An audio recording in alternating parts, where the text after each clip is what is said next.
Hi everyone! Tara, luto tayo ng sinigang na pampano. Simpleng sinigang na pampano. Ayan, nagboil lang ako ng kamatis, luya, at sibuyas. Tapos nung kumulo na siya, nilagay ko na ng ating pampano. At dahil medyo maliit yung ating lagyanan, transfer ko na lang siya sa ating mas malaking lagyanan. Ayan, so binoil ko lang siya ng hindi masyadong matagal para hindi siya madurog.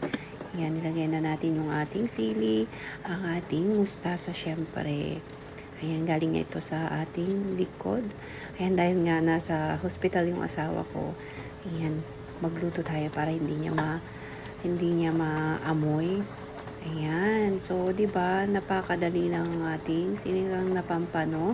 Ayan, so ang ginagawa ko, last ko kasing nilalagay yung ating sinigang na powder.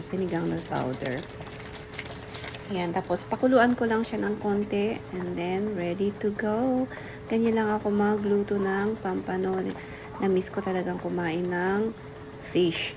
Ayan, so matagal kasing may sakit yung asawa ko, hindi na siya nagta-travel. So, yun, pag wala lang siya, doon ako nakakaluto. Pero yun nga, dahil nasa hospital siya, ayan, may chance ako magluto ng ating pampano. Diba, tingnan nyo naman yung ating sabaw. Ayan, pwede ko na lang siyang painitin. Pwede ilagay sa ref. Painitin na lang, hindi naman na mangangamoy ang bahay. Pag painit na lang, yung mga ganyan. So, ayan guys, tara kain tayo para may lakas. Alam nyo naman, ako lang ang inaasahan dito sa bahay. Kaya dapat maging malakas.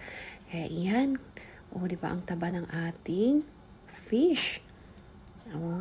Kain na tayo guys. Salamat sa inyong lahat. Salamat sa lahat ng suporta, sa lahat ng dasal. God bless everyone. Bye.